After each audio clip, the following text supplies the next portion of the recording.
c'est Julien Bert. Donc, ce soir, nous sommes sur le lac de Moulins-Papon à La Roche-sur-Yon. Je suis avec deux collègues, Anthony Pajot et Sébastien Bombaron. Donc, l'idée de ce soir, c'était une pêche rapide de 2-3 heures de pêche. D'où l'utilité de la pêche en flotte tube.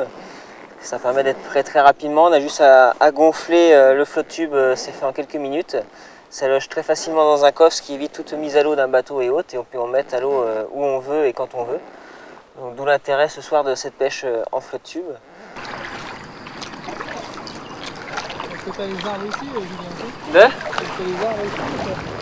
On va avancer dans les arbres là-bas.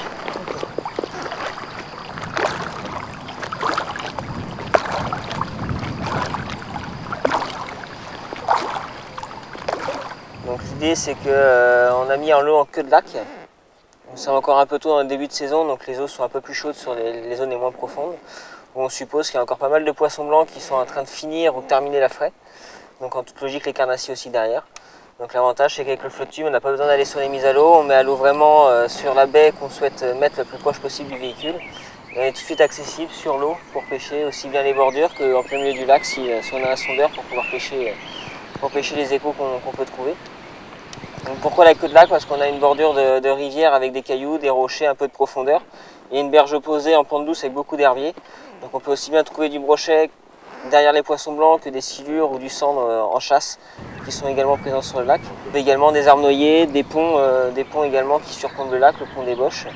Donc ça fait pas mal de structures qui permettent en quelques heures de pêche avec le flotte tube de balayer large, beaucoup de postes et éventuellement beaucoup de carnassiers.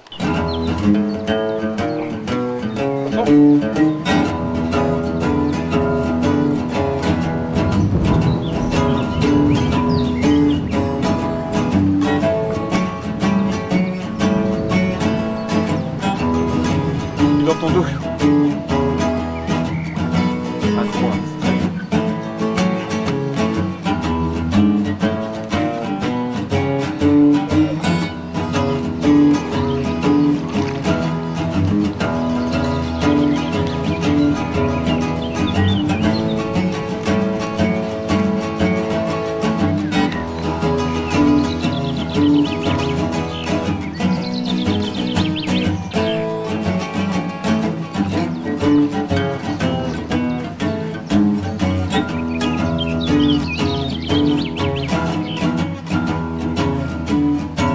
Un petit brochet.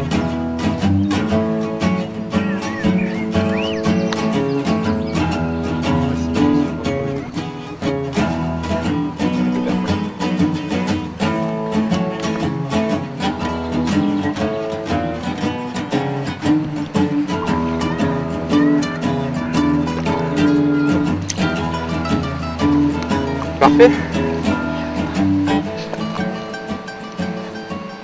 Après au niveau de matériel même pour la pêche, on utilise essentiellement des cannes, que ce soit spinning ou casting de petite taille, puisqu'on est vraiment proche de l'eau, donc on n'a pas besoin d'avoir des cannes de 2,70 m ou 2,50 m comme on peut voir pour certaines pêches du bord.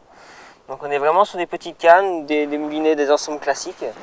Ou après là-dessus on s'adapte aussi bien sur des pêches comme ici des leurres à dandiner comme le jigging rap, que sur des ensembles beaucoup plus lourds pour le brochet avec carrément des big bêtes qui permettent d'aller pêcher le brochet à lisière des herbiers, lisière des branches ou même en pleine eau quand ils sont à chasser plus en profondeur.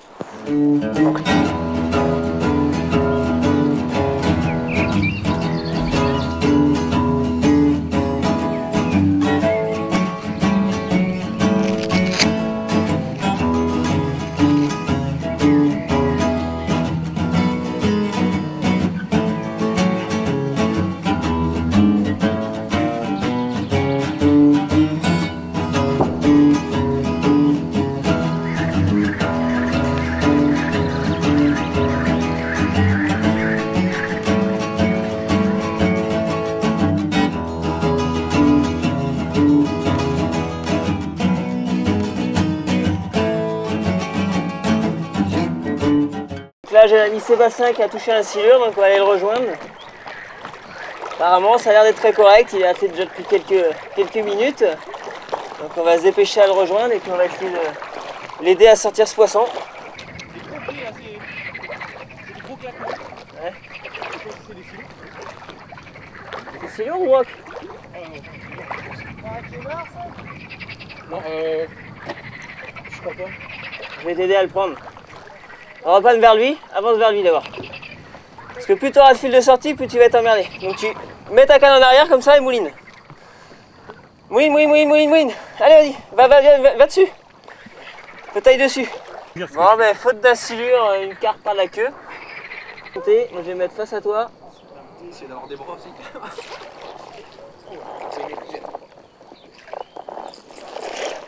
Allez, go.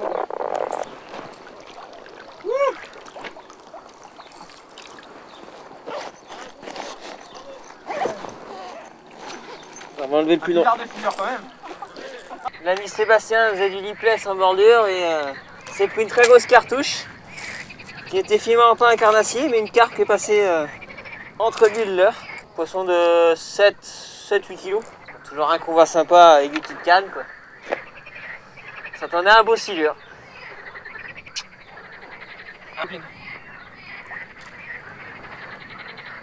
Ah, tiens, cadeau. Une carpe par la queue, ça arrive rarement. Enfin, sauf quand on fait vraiment des pêches vraiment avec des grandes tirées. Mais là c'est rare, il pêche assez lentement devant l'herbier. Bon, effectivement il y a peu de profondeur, donc le fait qu'il raclait le fond, ce poisson là fouillait avec le faible volume d'eau, il est passé dessus. Donc c'est pas courant, mais quand ça arrive ça surprend, ça fait un beau combat.